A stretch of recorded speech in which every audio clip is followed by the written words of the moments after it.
¿Cómo estás, Azucena? Buenas noches. Muy bien, gracias. Qué bueno que estás acá con nosotros. A ver, Luis Carlos, pues sin más preámbulo, ¿qué pasó hoy en la conferencia matutina, Luis Carlos? Yo creo que es el exceso de exposición del presidente, su personalismo, sus ganas de estar polarizando continuamente lo llevó hoy a perder autoridad presidencial. Lo que vimos hoy en la mañana es que la fuente de prensa en la conferencia empezó a faltar el respeto al presidente, se perdió el orden, se convirtió en una gritadera, lo empezaron a cuestionar y creo que el presidente perdió autoridad. Y es su culpa y su responsabilidad por el enorme tiempo que dedica, por el estar manipulando la información, por decirlo, por siempre buscar un culpable. ¿Qué necesidad había hoy de empezar a acusar a los medios de comunicación que les quitas el bozal y te muerden la mano, que son sensacionalistas, amarillistas? Esto es lo que te ganas y la verdad es que yo lo que veo es que este problema se va a seguir repitiendo y repitiendo y repitiendo. Claro, tiene siempre en las primeras filas a un grupo de periodistas más de una hora. aliados, totalmente paleros, la verdad, pero esto es lo que se gana él. Yo creo que la investidura presidencial requiere más respeto, pero el respeto se lo tiene que ganar la persona y lo que hizo hoy el presidente me parece que está fuera de lugar. La gente que no lo ha visto debería de verlo en las redes sociales. Lo que pasó fue verdaderamente gritos, todo el mundo estaba gritando, se perdió el control totalmente. Se salió de control, se rompieron todos los protocolos, no hay justificación ni para una ni para otra parte. Pero ayer el presidente había prometido dar respuesta a las muchas preguntas que todavía existen, Luis Carlos, y que lo platicamos, de hecho, tú y yo en días pasados, sobre el operativo Culiacán. ¿Qué sucedió? Empezó con estos 3 o 4 periodistas a modo que se llevaron casi toda la primera parte de la conferencia y cuando los compañeros periodistas de verdad sospechaban que iban a darla por terminado y que no le cedían el micrófono, pues empezaron a alzar la voz y empezó el desorden. El presidente además no ocultó su molestia, Luis Carlos. Pues sí, así es, y además queremos que un presidente hable 2 horas y media como el día de hoy, 2 horas y media. Digo, la verdad es que yo prefiero que el presidente le dedique a reunirse en serio con su gabinete de seguridad que estar repitiendo, porque todas las conferencias parecen una repetición de los mismos temas. Ya sabemos que hablar de la corrupción, de los conservadores, repite y repite y repite. La verdad es que los medios de comunicación no merecen esa falta de consideración y yo creo que en algún momento los medios van a empezar a considerar si vale la pena mandar a un reportero, porque ganas lo mismo viéndolo en la televisión. En televisión. Es que, ¿sabes qué? A mí me gusta que el presidente dé conferencias. En sexenios pasados no teníamos ninguna posibilidad de acceso a la figura presidencial. Sí. Ninguna posibilidad.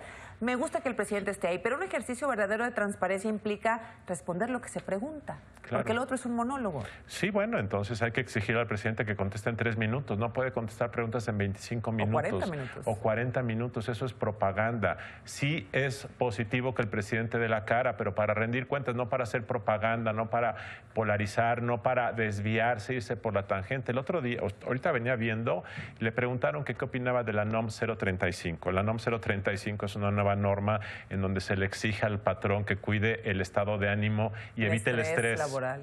Bueno, el presidente no tiene por qué saber qué es la NOM 035. Entonces le preguntaron y él, en lugar de decir no sé qué es eso, empezó a hablar de que había que alimentarnos bien y que había que cuidar la salud. Entonces, ¿qué necesidad tenemos de que el presidente se exhiba de esa manera ante un tema que no tiene además por qué conocer? Entonces, es un ejercicio propagandístico la conferencia de prensa, sí tiene un elemento positivo, pero 5 años más con esto me parece que un presidente que habla de más se equivoca y se tropieza y eso creo que al presidente no le conviene. El que habla mucho se equivoca, ¿no? Y hoy vimos una muy desafortunada conferencia que yo decía ojalá no se vuelva a repetir nunca. Respeto de una parte y respeto de la otra. No supimos demasiados datos extras respecto al operativo porque no se podía preguntar, no se contestaba de manera específica y concreta, pero se criticó mucho que se diera a conocer el nombre de quien estaba a cargo del operativo. Terrible. Le preguntan, porque hemos preguntado y hay que decirlo en los medios, quién tomó la decisión de echar a andar el operativo y quién tomó la decisión de liberar a Ovidio. Yo nunca esperé que la respuesta fuera particular hacia un teniente. Yo siempre esperé que la respuesta fuera yo, el secretario de la Defensa, yo, el presidente, o yo, el secretario de Seguridad.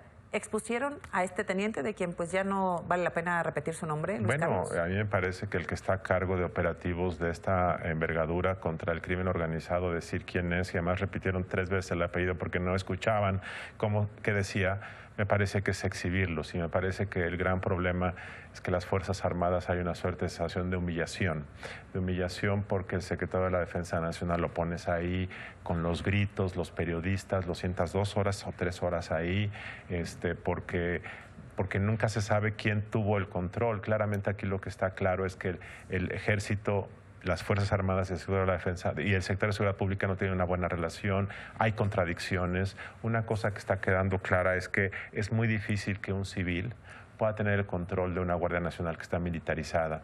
De tal forma que lo que pasó hoy, nadie estaba pidiendo que dijera el nombre, hubieran dicho, lo tomó un teniente, pero la verdad es que uno piensa que si un teniente pudo haber tomado esa decisión, cuando el responsable final de este tipo de decisiones es el presidente de la República. Es muy difícil. Entonces llega la idea de que hay una suerte de protección o de encubrimiento, porque es muy difícil que un presidente que ha dicho que lo sabe todo y que ha dicho que se reúne todos los días con su gabinete, este tipo de decisión tan trascendente lo haya tomado un teniente. Cuesta trabajo creerlo. Creo que es muy importante detenerme en lo que me dice respecto a la humillación que sienten las fuerzas, los soldados, los militares, la Sedena. En algunas conversaciones que yo he tenido muy en privado con algunos, porque evidentemente son muy disciplinados y nunca lo van a decir públicamente, coinciden en eso, Luis Carlos, en que se sienten maltratados, humillados, exhibidos. Y no es justo en lo absoluto. Mira, la periódico La Jornada publicó hace 1 o 2 días un discurso de un general muy respetado en las Fuerzas Armadas, que es, creo que, el general Gaitán. En donde él expresa preocupación por lo que está pasando en el país, es muy cuidadoso de sus palabras. Y hoy le preguntaron al presidente y empezó a descalificarlo diciendo que había sido subsecretario con el gobierno de Calderón. La verdad es que eso para un general, los generales sirven en cualquier gobierno independientemente del color, con vocación de servicio, y este tipo de descalificaciones, imagínate cómo habrán caído en las Fuerzas Armadas. Entonces yo creo que el presidente, que las ha ofendido en el pasado, que después se ha desdicho y les ha dado mucho poder, este tipo de cuestiones ambivalentes a las Fuerzas Armadas las ponen en tensión, las humillan un poco y son leales y son disciplinadas, pero esto sí genera un problema de operación interna, porque la próxima vez que se les pida hacer una operación de alto riesgo, probablemente hagan brazos caídos.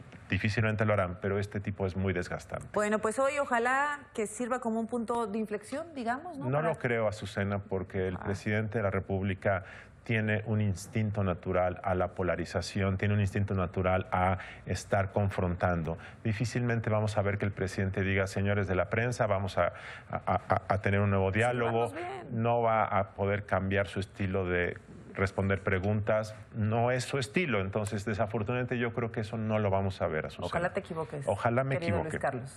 Por bien del presidente, ¿eh? Y de todos. De la investidura y del país y del tiempo que todos necesitan tener. Sus colaboradores necesitan tiempo para estar trabajando y no estar sentados en esas conferencias mañaneras. Nos vemos la próxima semana. Gracias, Azucena.